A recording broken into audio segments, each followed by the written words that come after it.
Muna yau kowa barka da warhaka.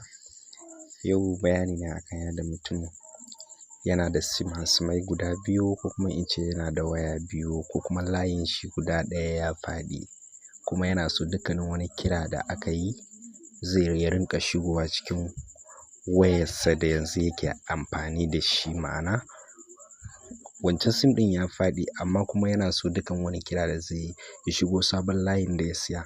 To shi ne zan muku bayani a kai, ku biyo ni. Da fari za ka shiga wannan wurin nan,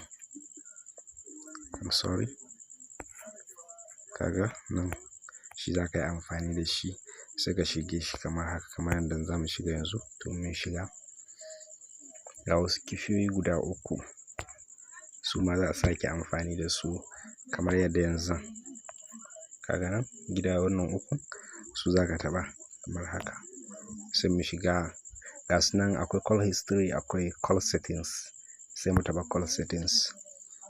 Bayan call settings sai mu shiga calling account nan kenan. Ina fatan kuna tare da ni. Wannan wurin na sa masa alamar jan nan, sai mu taɓa shi kamar haka. Mun taɓa shi, gashi nan zai nuna mana Airtel.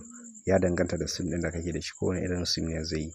Sai ka taɓa shi kamar haka, sai ka zo ka shiga nan additional settings, ka taɓa shi kamar yadda na taɓa.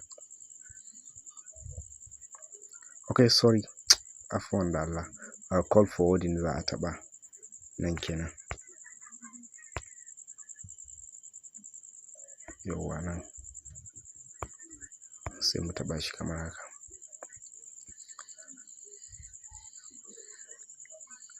To idan muka shiga, za mu shiga always forward nan, za mu taɓa shi. Ya danganta ga yadda mutum yake buƙata. Misali idan kana wayarka guda biyu ne, a ce lokacin da kake busy kana aiki ko kuma kana wani abun daidai, to shine kiran zai dakata, ba zai shiga wannan layin ba, zai shiga sabon layin ka da kake da aiki da shi. In kuma kana so ko da yaushe dukkanin wani kira da aka yi maka ya shigo sabon layin da kake aiki da shi yanzu, wancan a misali ya faɗi, to sai mu shiga wannan always call forward nan. To sai ka zo nan wajen, gashi nan za ka taɓa always use this number, sai mu shige shi. Ga nan wannan gidan za mu taɓa. Afuwan, kaga sai a taɓa shi. Mun shiga. Yawwa, to ga lambobi sun fito.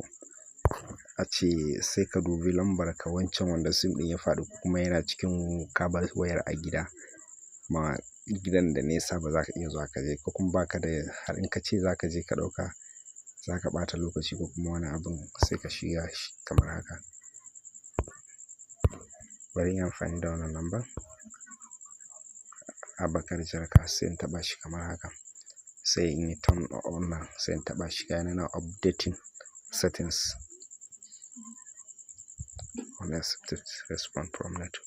To saboda karancin network bari in sake yi, na ga bai karɓa ba.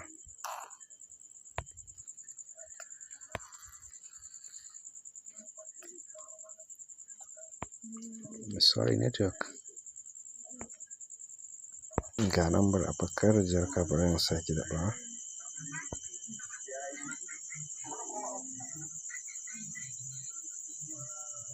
Again matsalar network gaskiya, amma ku za ku iya amfani da naku, zai iya yi muku kai sai a jaraba. Garanti ne wannan yana yi.